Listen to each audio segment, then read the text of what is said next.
This is Quinn McKay, and you're listening to The Wrestling Epicenter. The following announcement has been paid for by the Wrestling Epicenter. Hey, everybody. Hey, guys. Hello, ladies. Remember me? Let me talk to you, dummies. It's now time It's beer time. TikTok. It's showtime! for the longest running wrestling talk show in history. We are huge. It's gonna be cool. You're where it's at. You smell like me. Tune in each and every week. You better keep listening, or I'll come out of your computer And turn it on for you. or else I'm gonna kick your stinking tape in. We've been known by a few names. The needs of the many far outweigh the needs of the few. The Interactive Interview, Interactive interview. Oh, yeah. Interactive interview. The interactive interview. Interactive interview. The interactive interview. Interactive Wrestling Radio, Interactive wrestling radio. Interactive Wrestling Radio. Interactive radio. Interactive wrestling radio. Interactive wrestling radio. The Blaze, Blaze 1260 AM. The Blaze. The Blaze. Blaze. The Blaze Rock. and a lot of other names. Weekend Warrior of Wrestling. The Pile Driver. The EPA Wrestling Center. 3-count wrestling. The Hours Lab. But it's all one show, the Wrestling Epicenter. Wrestling Epicenter. The Wrestling Epicenter. The Epicenter. Wrestling Epicenter, dude. The Wrestling Epicenter. Don't get off. And your host from day one, By ignorance or arrogance. James Walsh. Wake up, sleepyheads. Dr. Carouse. It all starts What a rush. Oh, Boomer Sooner. Thank you very much. I got 2 words for you. Thumbs down. Breaking necks and cashing checks. Burn. I've heard a lot about you guys. Check it out. Get out of my face. You win! But I'm desperately out of time! So what you gonna do when Blaze-a-mania runs wild on you? now. Welcome back to Interactive Wrestling Radio. Joining us on the Newsmaker line is a young lady who just made her in-ring debut for Ring of Honor, though she has become a familiar face on Ring of Honor television over the past year and a half. Of course, I'm speaking of Quinn McKay. Miss McKay, are you with us? Yeah, hi. It's such a pleasure to have you on. How you doing today? I'm happy to be here. It's a pleasure to be on, and I'm doing great. You actually interrupted me in the middle of folding some laundry, so I'm happy to get away from that. Awesome. Well, happy to be of service. Well, I guess my question would be, how are you feeling after your debut match? I know it was just a few weeks ago. Yeah, I mean, I think that I've gone through, like, the 5 stages of grief since then, right? We spent so long, I feel like I spent so long getting there and, like, proving that I had what it takes to be in the ring in Ring of Honor instead of just behind the microphone. And I didn't send the message that I wanted to send. It obviously didn't go the way that I wanted to, but I do feel that I was able to show people that there's more to me than just hosting and announcing and interviewing, and that I have what it takes to actually, like, be in the ring as well, because I love wrestling so much. And I feel like I at least proved that I deserve the opportunity to do it. And so I've accepted that and I've moved on. And though it didn't go the way that I wanted it to, eyes up.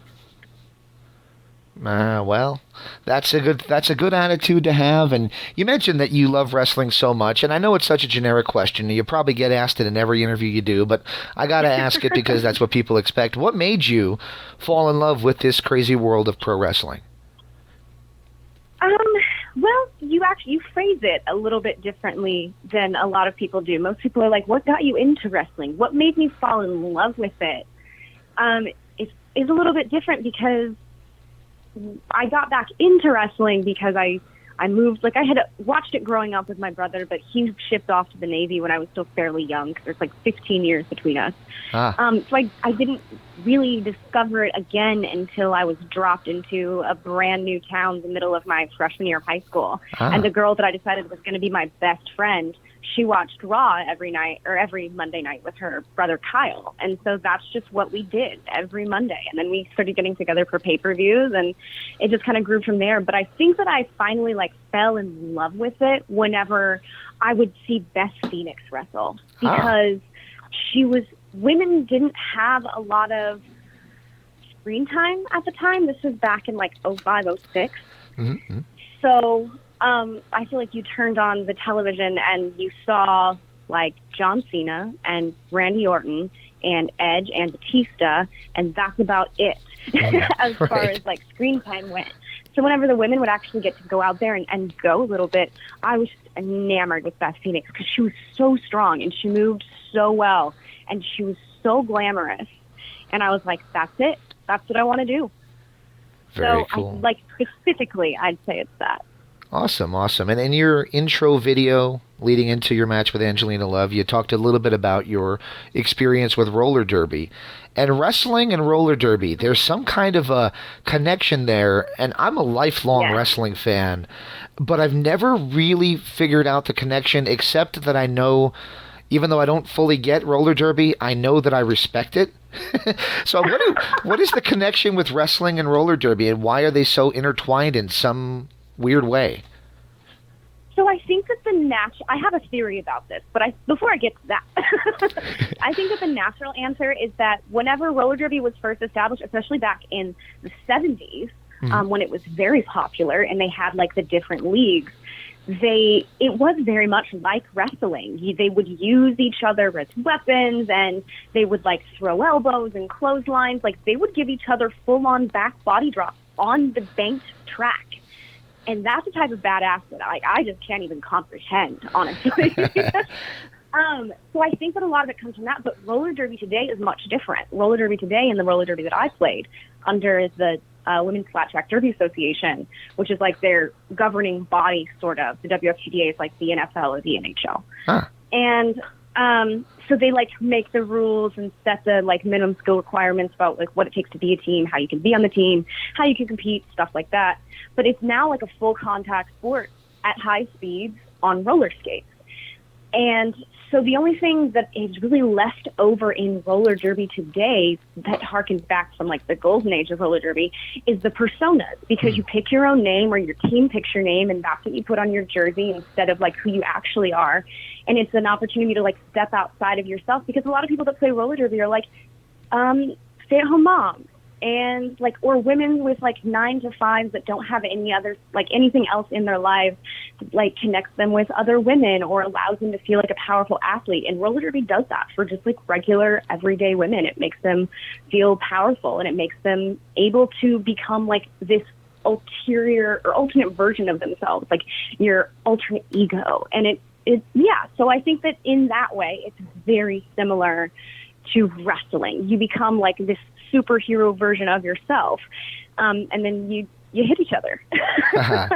Well, there used to be a wrestling show on ESPN called, it was actually on the year you were born, it was called the Global Wrestling Federation, and the guy who used to host that show now is a roller derby announcer. His name is John Horton. Yeah. So there you go. It's obviously got a lot of similarities if he can do both and be proficient at both. It has a lot of the same mystique and charm, I think, that the idea of becoming a professional wrestler does. Except that, I don't know, in roller derby, I don't know, it's hard to explain. But yeah, I love the crossover. I think Shayna Baszler also used to play roller derby competitively too before she got into professional wrestling. There's always the violence as well. Awesome. That's another common denominator.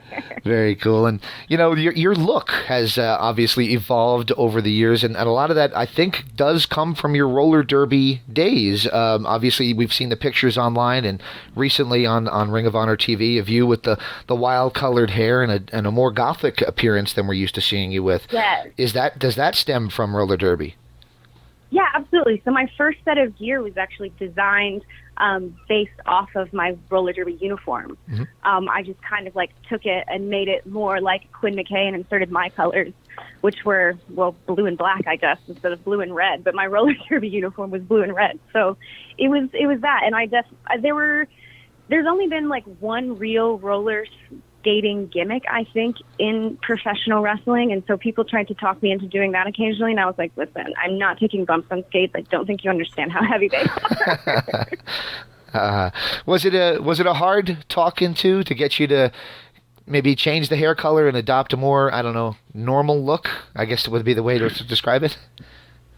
I think that they tried to break it to me gently over the course of like a couple of months, where it was like, listen, if we end up putting you on television and you take this tryout as backstage interviewer, we're going to need you to tone down the look a little bit, because obviously as a backstage interviewer, you need to be able to fade into the background a little bit more and not be so much the character yourself. And I was like, yeah, of course. Yeah, cool. I understand that. Yeah, sure, whatever.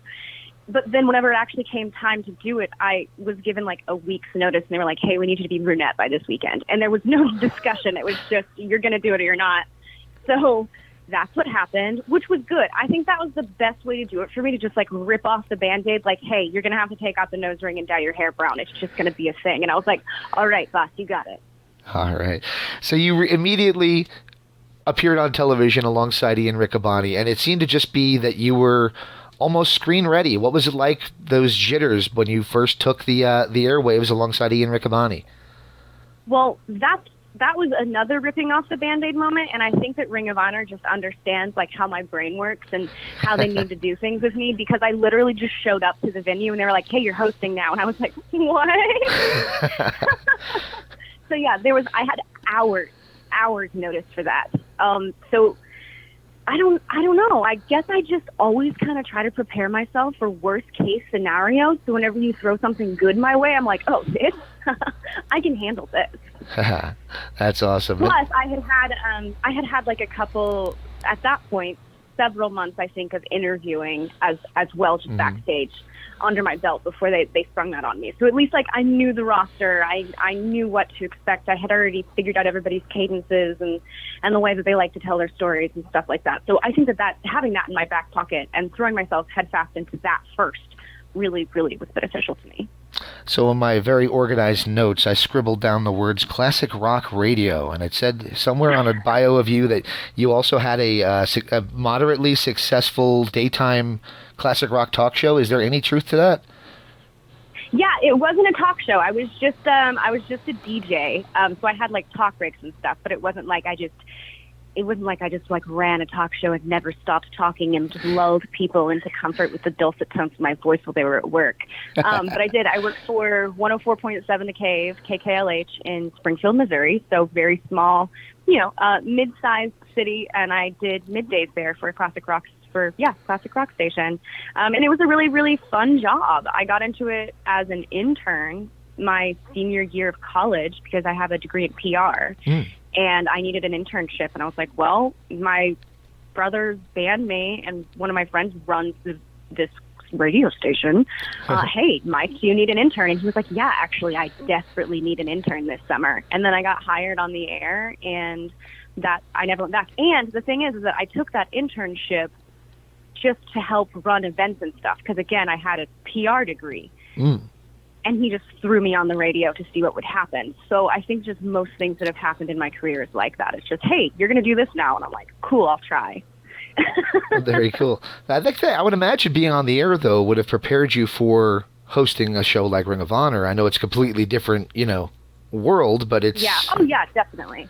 Well, coming from live broadcast, I think that it's a lot easier for me to recover on my feet than a lot of people because I have training in it. So if you mess up on air, there is no stopping and going back. You just have to recover and continue on. And I think that that's really, really come in handy.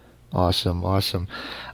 So one thing that I'm going to give you credit for is you were the host of ROH Week By Week during the pandemic. And when there's no weekly wrestling show, it had to be difficult to basically keep the product alive in people's minds and hearts while we're all trying to figure out what's going on in the world when the world just stopped turning. Was it a difficult challenge to go on every week and, keep the product and the Ring of Honor in people's eyes without doing shows? For me, it wasn't difficult because I have, from day one of Week By Week, other than the fact that the first several Week By Weeks took place in my kitchen at the time, I've had such an incredible crew from the very beginning, like from the time that idea was conceptualized and it was pitched and they started moving forward with it, they've always been very clear about what their expectations were. And they put a lot of faith and trust in me, I think, to just be charismatic and bubbly enough to trick people into like thinking that everything's okay for 23 minutes at a time, which has been honestly an honor. And I don't stop and think about it that much, where it's like, oh wow, we put together this whole thing during the pandemic. But we did, and that's super cool. So yeah, thanks for calling that out. But down to like the production crew, like Gator, who runs camera, and then Josh is basically, he's one of my producers, but he also just makes sure that my life is as easy as possible all the time. And all of our producers that like write the formats and stuff, and the talent as well, is all I did was host it. They're the ones that had to put together promos at the drop of a hat and send them in and like create their own storylines outside of television to keep people engaged. And they all stepped up and started creating some of the best content out there, just to keep us relevant in a time when we weren't able to create new content. So top to bottom, ROH just really pulled it together during the pandemic for sure. Awesome. And we're going to kind of come back around to where we started, which was your feud with the Allure, with Angelina Love in particular. I guess, a lot goes into that, but Angelina Love does carry a big stick. She is somebody who has a huge legacy behind her, coming into the Women of Honor division. Was it an honor to work with somebody who has been around the business for just so long? I mean, as difficult as Angel can be, and horrible as a human being as she has a tendency to be, yeah, obviously, like somebody who is new to working in wrestling, and I haven't had any opportunities to wrestle on television, but knowing that I was going to be doing it with Angelina Love, like, you can't say that as a wrestling fan growing up, that's not a bucket list item. Like, I've said it before and I'll say it 100 times, like, she should be on the Mount Rushmore of women that changed the perception of women's wrestling. Like, she was going at it hard in a time where women were not getting a lot of opportunities. So yeah, it was a bittersweet honor. I got to tell you, I really wish that match would have had a live crowd, though, because I think people that have only seen you as an announcer when you came out there and you showed that you have, the six-pack and the figure that you have, and the fact that you're ready for the ring, and you're not just, a journalist, for lack of a better way of putting it, like me, who does not have a six-pack, by the way. But for people, I think they would have popped huge to see you as a wrestler.